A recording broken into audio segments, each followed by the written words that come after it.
It's the Alan Cox Show. 7 WMMS.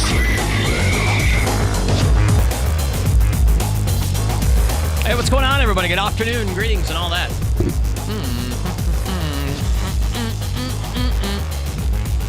How are you? I'm Alan. Thanks for showing up. Greetings. Welcome. Welcome, welcome. Say hi to Bill Squire, who's right over there. Hey, creepy hugs, everyone. Thanks for listening to and watching this episode of the Alan Cox Show. Don't forget to like, subscribe, and share a cold one with the boys.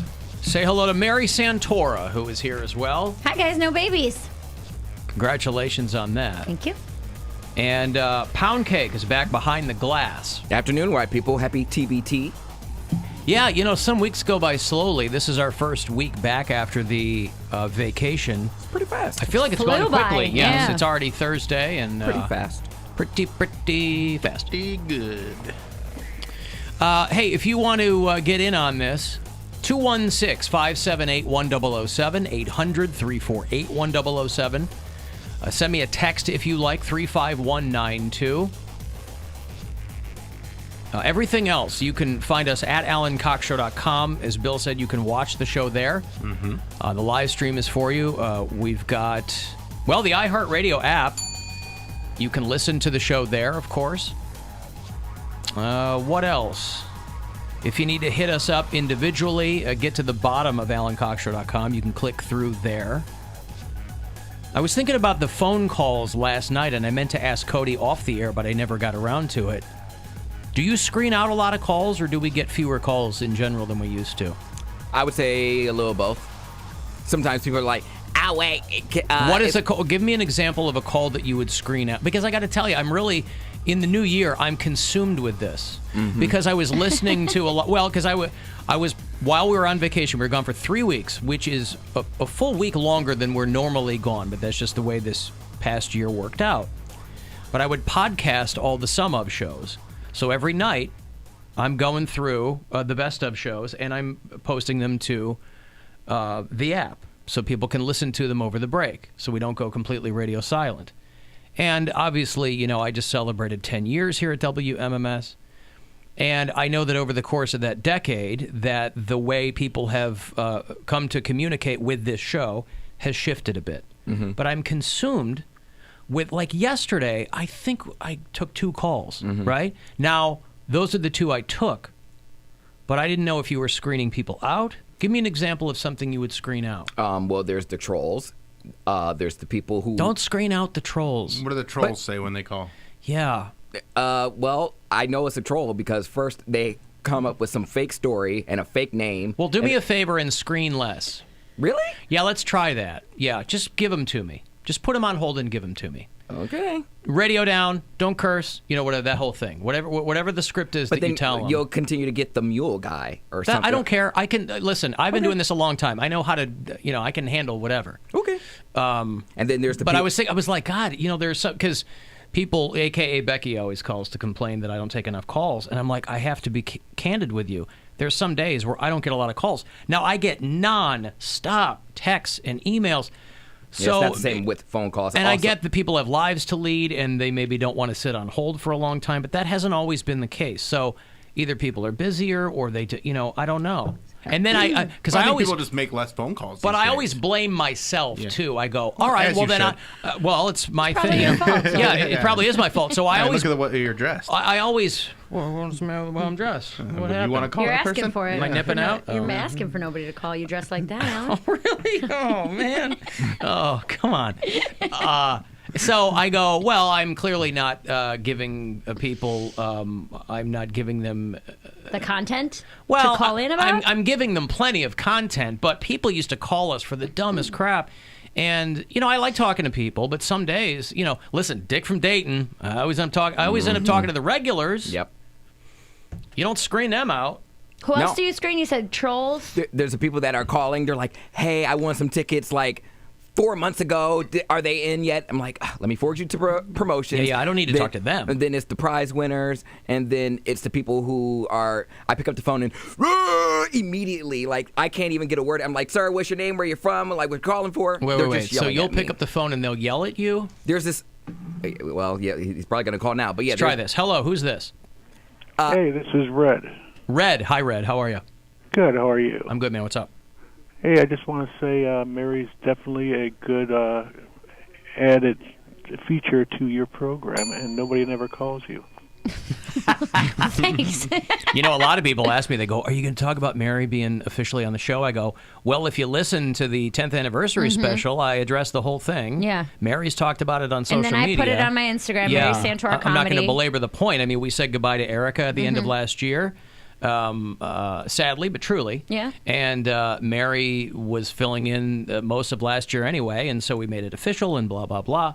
But I wasn't going to belabor that point, but there it is. And, Absolutely. Well, she's from Berea, so you know she's great because that's where I'm from, and she went to the Oreo Cafe, so she's even better. I'll tell you what, Red, it's funny you mention that because I had an appointment this morning, and a couple of the girls work in the office. I don't know that they know who I am, but then they start talking to me like they do know who I am, and they're listeners, and they go, oh, my God. We went, one's probably around my age and the other one's quite a bit younger, and they were like, we both went to Berea High School.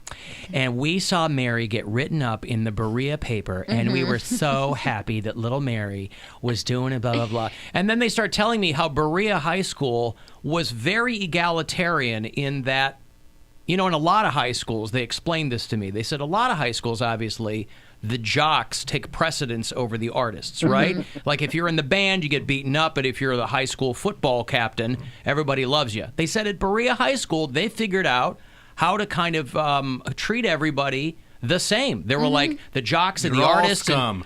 Exactly. But I thought I think that's if pretty- that's true, I thought it that is. was very interesting. Yeah. I think so, but I mean, people might text or tweet or whatever and say I'm wrong, but I felt like I played sports and was a jock and a cheerleader and things like that, but I also got along with people. Some of my best friends were in band and whatever well, else. if everybody's getting along out there, I'd say high fives to Berea High School. What is it? Berea High School? It's Berea Mid Park now. Berea Mid Park Because Berea High and School. Mid Park were rivals, and then there just weren't enough kids to have two schools, so they combined them into Were one. you a jock or an artist, Red? I actually went to Strongsville. I've lived in Berea for the last 25 years. Oh, I see. All right. Well, But were you a was jock? burnout. Were you? Oh, you were a burnout. Yeah, that's my kind of guy. That's why he goes by Red. In high school, he went by Green, but now he goes by Red. No, I was always red, actually. Actually, I'm not red anymore. It all fell out. But, Yeah. All right. Thank you, Red.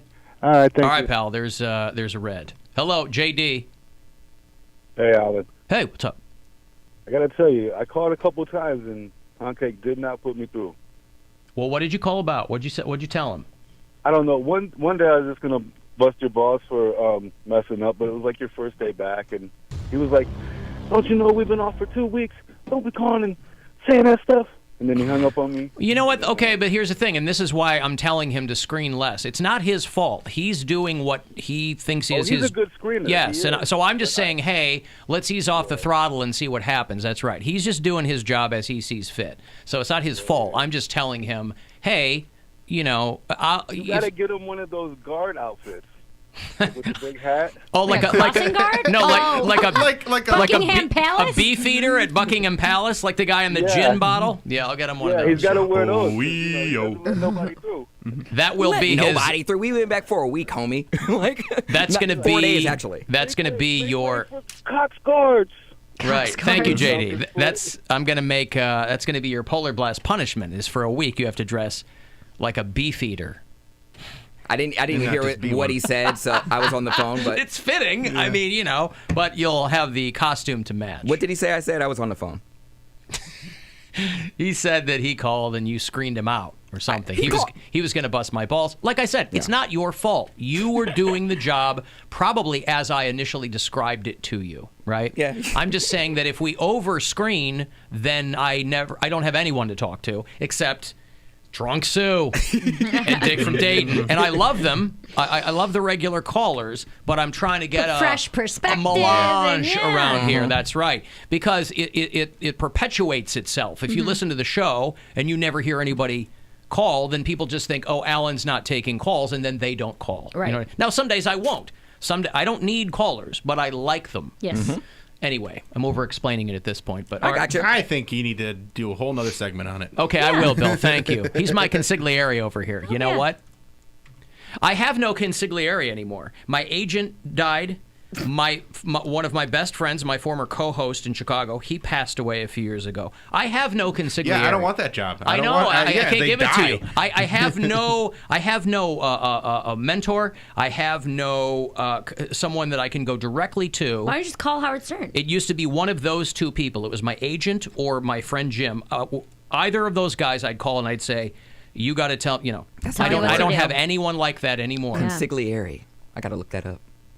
It's mob speak. It's like your guy who it's your right-hand man. Your right-hand man. I don't have a right-hand person. Go-to. That's Gotcha. right. But anyway, right-hand man. It's the person you go to for advice. Advice. Not someone that you're like bossing around. It's someone that you trust their their judgment. and That's right. They're gonna. They never steer you wrong. The hand of the king if you're Game of Thrones. Yeah, exactly. They're gonna give you advice on how to handle a situation and they'll weigh it out. They'll be like, well, you could do this or you could do this. So. All right, listen, if you are on hold, and I see that Patrick is, I'll get you on the way back. If you want to text 35192, AlanCoxShow.com for everything else. If you're trying to get to the Cleveland Boat Show, I will have a couple of passes for you after the break. The Alan Cox Show on 100.7 WMMS. And everywhere you go.